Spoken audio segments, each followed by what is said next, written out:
ನಮಸ್ಕಾರ ಸ್ನೇಹಿತರೆ. ಒಂದು ಸಂಸ್ಕೃತದಲ್ಲಿ ಒಂದು ತುಂಬ ಒಳ್ಳೆ ಸುಭಾಷಿತ ಏನು ಅಂತಂದರೆ, ವಿದ್ಯೆಯನ್ನು ಯಾತಕ್ಕೆ ಕಲಿಬೇಕು, ವಿದ್ಯಾಭ್ಯಾಸ ಯಾತಕ್ಕೆ ಮಾಡಬೇಕು, ಅದರ ಗುರಿ ಏನು ಅಂತ ತಿಳಿಸೋಕ್ಕೆ. ಇದು ಈಗಿನ ಸಮಾಜಕ್ಕೆ ತುಂಬಾ ಪ್ರಸ್ತುತವಾಗಿದೆ ಅನಿಸುತ್ತೆ. ಆ ಸುಭಾಷಿತ ಎಷ್ಟು ಚೆನ್ನಾಗಿದೆ ಕೇಳಿ. ಏನಪ್ಪ ಅಂತಂದರೆ, ವಿದ್ಯಾ ದದಾತಿ ವಿನಯಂ ವಿನಯಾದ್ಯಾತಿ ಪಾತ್ರತಾಂ ಪಾತ್ರತ್ವಾತ್ ಧನಮಾಪ್ನೋತಿ ಧನಾತ್ ಧರ್ಮಂ ತತಃ ಸುಖಂ. ಎಷ್ಟು ಚೆನ್ನಾಗಿದೆ ನೋಡಿ. ವಿದ್ಯಾ ದದಾತಿ ವಿನಯಂ, ವಿದ್ಯೆ ವಿನಯವನ್ನು ಕೊಡುತ್ತದೆ ಅಥವಾ ಕೊಡಬೇಕು. ವಿದ್ಯೆ ಜಾಸ್ತಿ ಆದಷ್ಟು ಅಹಂಕಾರ ಕಡಿಮೆ ಆಗಬೇಕು, ವಿನಯ ಜಾಸ್ತಿ ಆಗಬೇಕು. ಅದು ನಿಜವಾದ ವಿದ್ಯೆ. ವಿದ್ಯಾ ದದಾತಿ ವಿನಯಂ, ವಿದ್ಯೆ ವಿನಯವನ್ನು ಕೊಡುತ್ತೆ. ವಿನಯಾತ್ ಯಾತಿ ಪಾತ್ರತಾಂ, ಆ ವಿನಯದಿಂದ, ಆ ಒಳ್ಳೆಯ ಗುಣದಿಂದ ಪಾತ್ರತಾಂ, ಜನ ಅವನನ್ನು ರೆಕಗ್ನೈಸ್ ಮಾಡಬೇಕು. ಅಂದರೆ ಯಾರು ವಿದ್ಯಾವಂತ ಇದ್ದಾನೋ ಅವನ ಒಳ್ಳೆಯ ಗುಣಗಳಿಂದ ಸಮಾಜ ರೆಕಗ್ನೈಸ್ ಮಾಡುವಂತೆ ಆಗಬೇಕು. ಸಮಾಜ ಖಂಡಿತ ರೆಕಗ್ನೈಸ್ ಮಾಡುತ್ತೆ ಒಳ್ಳೆ ಗುಣ ಇದ್ದಾಗ.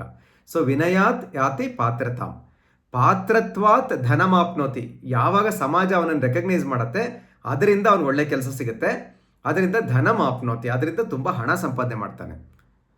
3 ಸ್ಟೇಜ್ ಗೊತ್ತಾಯ್ತಲ್ಲ. ವಿದ್ಯೆಯಿಂದ ವಿನಯ, ವಿನಯದಿಂದ ಪಾತ್ರತೆ, ಪಾತ್ರತೆಯಿಂದ ಹಣ ಸಂಪಾದನೆ ಆಗಬೇಕು. ಪಾತ್ರತ್ವಾತ್ ಧನಮಾಪ್ನೋತಿ ಧನಾತ್ ಧರ್ಮಂ ತತಃ ಸುಖಂ. ಹಣ ಬಂದಮೇಲೆ ಸುಮ್ಮನೆ ಖರ್ಚು ಮಾಡಿ ಲ್ಯಾವಿಶ್ ಲೈಫಲ್ಲ, ಲಕ್ಸುರಿ ಅಲ್ಲ. ಧನಾತ್ ಧರ್ಮಂ, ಮೊದಲು ಅವನು ಒಳ್ಳೆಯ ಕೆಲಸ ಮಾಡಬೇಕು ಹಣದಿಂದ. ತತಃ ಸುಖಂ, ನಂತರ ಆನಂದವಾಗಿರಬೇಕು, ಸುಖ ಅನುಭವಿಸ್ಬೇಕು ಆ ಹಣದಿಂದ. ಎಷ್ಟು ಚೆನ್ನಾಗಿದೆ ನೋಡಿ.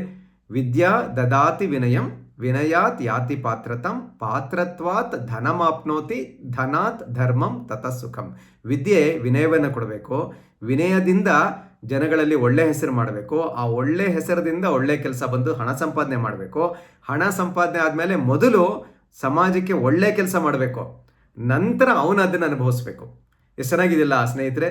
ಈಗಿನ ಪ್ರಸ್ತುತ ಸಮಾಜಕ್ಕೆ ಹೇಗಾದರೂ ದುಡ್ಡು ಮಾಡು, ದುಡ್ಡು ಬಂದಿದ್ರಲ್ಲಿ ನೀನು ಮಾತ್ರ ಸಂತೋಷವಾಗಿರು ಅನ್ನೋ ಒಂದು ಮೆಂಟಾಲಿಟಿ ಬೆಳೀತಾ ಇದೆಯಲ್ಲ, ಇದನ್ನು ನಿಲ್ಲಿಸೋದಕ್ಕೆ ಖಂಡಿತ ಈ ಸುಭಾಷಿತ ಹೆಲ್ಪ್ ಆಗುತ್ತೆ ಅನಿಸುತ್ತೆ.